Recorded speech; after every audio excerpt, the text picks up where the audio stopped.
देखने और सुनने वालों को सलाम अर्ज़ है। कामरान चौधरी हूँ मैं और मेरे साथ हैं यासर नज़र। और इस्लामाबाद टॉक जो है वो चैनल का नाम है। और इस्लामाबाद टॉक जो है वो आजकल इस्लामाबाद टॉक कुछ और ही बन गया है, क्योंकि लम्हा ब लम्हा सूरत हाल जो है वो तब्दील हो रही है। ईरान अमेरिका मुज़ाकरात को लेकर मामलात आगे बढ़ रहे हैं या नहीं बढ़ रहे, इस सिचुएशन में जो है वो कशमकश की सूरत हाल है। और हुकूमत पाकिस्तान का इस पर वाज़ेह मौक़िफ़ भी अब सामने आ चुका है कि ईरान अभी तक जो है वो मान नहीं रहा, लेकिन पाकिस्तान जो है वो इसमें सालसी की कोशिश कर रहा है।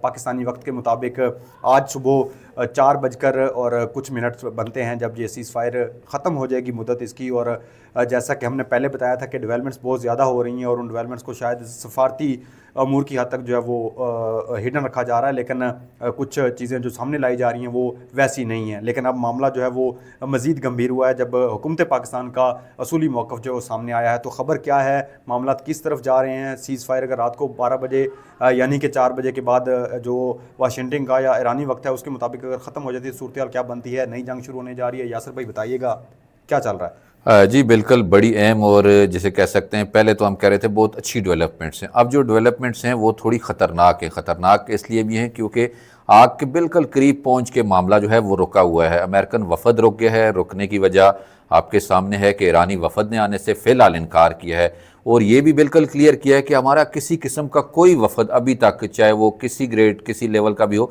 वो पाकिस्तान नहीं गया। इसीलिए अमेरिकन वफद जो जेडी वेंस और दीगर की क़यादत में जहाँ आना था, अमेरिकन वक्त वो गुजर चुका है या करीब होगा, उसके मुताबिक भी अभी तक उनकी तरफ से वहाँ से फ्लाई नहीं किया गया।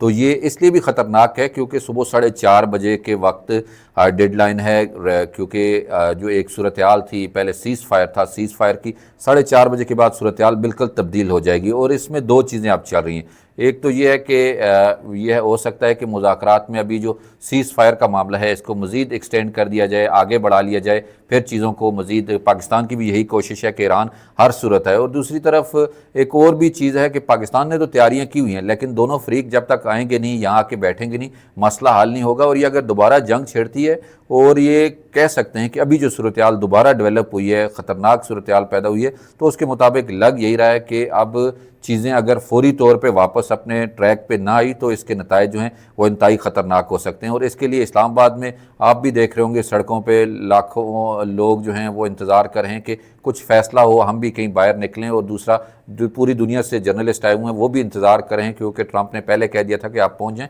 तो यहाँ पे जो अब जिस जगह हम मौजूद हैं, चंद मिनट के फासले पे यहाँ पे है, तो डेवलपमेंट ज़रूर हैं। लेकिन अब वज़ीर इत्तलात ने भी जैसे कह दिया है कि फ़िलहाल उनकी तरफ से एग्री नहीं किया गया आने के हवाले से, या कोई बातचीत जारी है। लेकिन अभी तक भी यही सूरत हाल है कि फ़िलहाल वो एग्री नहीं है आने के लिए, या जो अमेरिकन की तरफ से बार बार जो एक एग्रीमेंट की खिलाफ वर्जी की जा रही है, उसके बावजूद उन्होंने कहा कि हम इस साए में या इस जो जंग की या धमकियों के साए में हम मुज़ाकरात नहीं कर सकते। तो यही सूरत हाल रही। तो कल से दोबारा से एक ख़तरनाक सूरत हाल होगी। और यही हमें लग यही रहा है कामरान साहब, जो अभी लोगों से हम इंफॉर्मेशन शेयर करना चाहते हैं वो यही है कि अभी तक के मुताबिक ना ईरानी वफद आने के लिए तैयार हुआ है। जब तक ईरानी वफद नहीं निकलता उस वक्त तक जो अमेरिकन वफद है वो रवाना नहीं होगा। उनकी इब्तदाई टीम तो यहाँ मौजूद है, लेकिन आगे की जो चीज़ें चलनी हैं, पाकिस्तान इसके लिए मुसलसल कोशिशें कर रहा है। दोनों तरफ ईरान को भी एग्री करने की कोशिश कर रहा है और अमेरिका को भी। और जब भी जूँ ही वो 100% एग्री होंगे तो 3 घंटे की फ़्लाइट है वो उस वक्त अच्छा, आ ये भी सकते हैं। सालसी के मामले पे जो सबसे अहम डेवलपमेंट्स थी वो गुज़श्ता रोज़ आपने देखा मोहसिन नकवी साहब एक्टिव थे यहाँ पे इस्लामाबाद की हद तक अगर बात की जाए तो। अमरीकी सफारतखाने का भी दौरा किया उन्होंने, फिर ईरानी सफारतखाने का भी दौरा किया। आज नायब वज़ीर आज़म जो है उन्होंने अमरीकी सफ़ीर से भी मुलाकात की है और साथ में ईरानी सफ़ीर से भी मुलाकात की है। दोनों तरफ जो है वो पैगाम रसानी भी हुई होगी, ज़ाहिर सी बात है। और चीज़ों को आगे लेकर मामलात को किसी तरह से जो है वो दोबारा टेबल पर लाने के लिए। लेकिन एक जो बड़ी अहम चीज़ जो चल रही है वो ये है कि ईरान को शायद, ईरान की जो हुकूमत है, जो सामने चेहरे हैं, वो अंदर से सिस्टम का उन पर बड़ा प्रेशर है जिसकी वजह से वो अभी तक मान नहीं रहे। इस तरह का भी ये कुछ है? ऐसा ही है, देखें, क्योंकि ईरानी जो ख़ास तौर पे उनके वज़ीर ख़ारजा से लेके स्पीकर से लेके यहाँ पे भी उनके जो एम्बेसडर हैं वो भी चीज़ों को एक और स्टाइल में देख रहे हैं। लेकिन वहाँ पे जो पासदारान इनकलाब, जिनकी हम कह सकते हैं कि असर व रसूख भी है, ग्राउंड पावर भी है, और उनकी चलती आसान अल्फाज में, उसके बगैर मुमकिन नहीं है कि कोई डिसीजन कर सके। क्योंकि अब उन्होंने रीजन वाइज डिवाइड कर दिया है और उनको इख्तियारात दे दिए हैं कि वो फ़ैसला कर सकते हैं।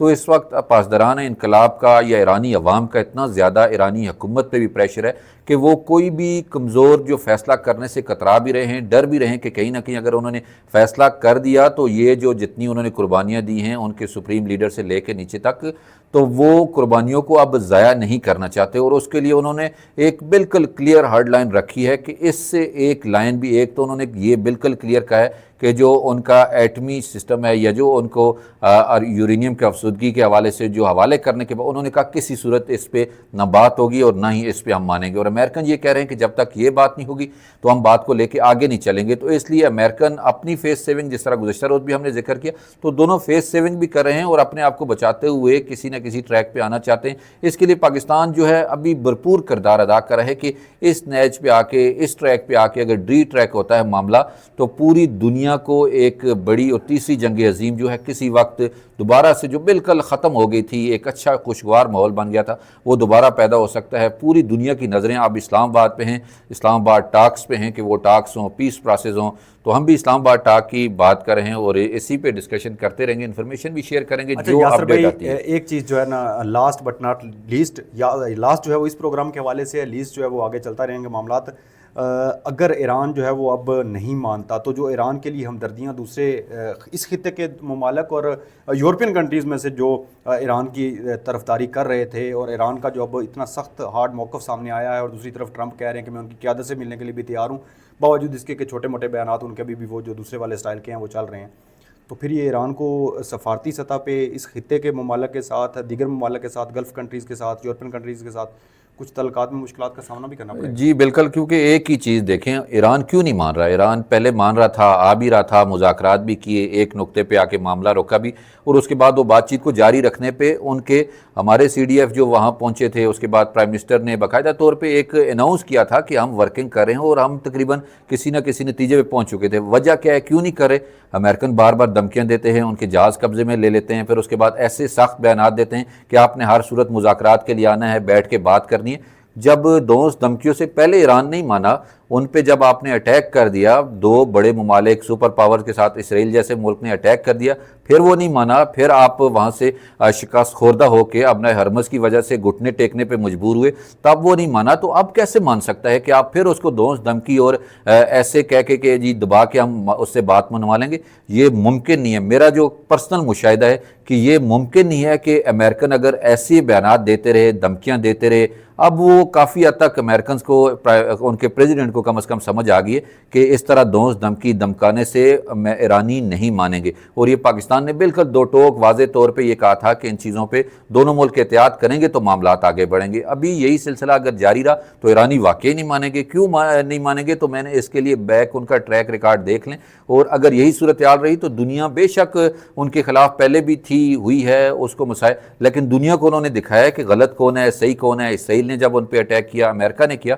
तो उन्होंने दुनिया को दिखाया कि हम राइट पे हैं, ये रॉन्ग है। लेकिन उसके बाद जब पीस प्रोसेस की बात हुई तो इसमें पाकिस्तान ने किरदार अदा किया, अमन कायम करने के लिए जो मुमकिन हो सकता था वो किया है। तो अब ईरान भी कमज़ोर विकेट पे नहीं है कि जो फौरी तौर पर कुछ करेंगे। पूरी दुनिया बेशक सफारती तौर पर उनसे इख्तलाफ कर सकती है, लेकिन अमेरिका से वो ईरान से भी ज़्यादा इस वक्त यूरोपियन सारे दूर हो चुके हैं, कनेडा, ऑस्ट्रेलिया जैसे मुल्क जो दूर हो चुके हैं, सऊदी जो अरब ममालिक जो बिल्कुल उनके बिल्कुल करीब थे वो दूर हो चुके थे, पीछे क्या रह जाता है। तो इसीलिए क्योंकि वक्त भी मुख्तसर है, तो एक ही आखिरी लाइन में ये बता सकता हूँ कि अगर अमेरिका ने यही रवैया रखा, यही सख्ती रखी, तो मुमकिन नहीं है कि बात आगे बढ़े, और पाकिस्तान अपने हिस्से का किरदार अमन के लिए हमेशा अदा करता रहा है, अब भी करता रहेगा। यही हो सकता है इस अच्छी बात के साथ कि पाकिस्तान ने अपना किरदार अदा किया है, और तारीख़ में ये किरदार जो है वो मुस्बत अल्फाज में भी लिखा जाएगा और मुस्बत तौर पर याद भी रखा जाएगा, क्योंकि ऐसी सालसी पहले कभी भी जो है वो खित्ते में इतनी बड़ी जंग के बाद किसी मुल्क की तरफ से नहीं देखेगी जितनी पाकिस्तान ने किरदार अदा किया है। और अभी भी पाकिस्तान इस इंतज़ार में है कि ईरान भी माने, अमेरिका भी माने, मामलात को फाहम तफहीम के ज़रिए टेबल पर हल करें। ये मामलात हल होते हैं तो पूरी दुनिया के लिए, इन दोनों ममालिक के लिए भी बेहतर है, और अगर नहीं होते तो तारीख़ जो है वो फिर एक नया बाब लिखेगी, और वो बाब जो है वो शायद ख़तरनाक होगा हमारे लिए, हमारे आने वाली नई नस्लों के लिए। अब तक के लिए इतना ही। इस्लामाबाद टॉक को देखते रहिएगा, सब्सक्राइब करिएगा चैनल को, ताकि हर नई आने वाली वीडियो जो है वो आपको नोटिफिकेशन के ज़रिए जो है वो मिलती रहे। यासर नज़र और कामरान चौधरी को इजाज़त दीजिएगा। अल्लाह ने के बान। अल्लाह ने।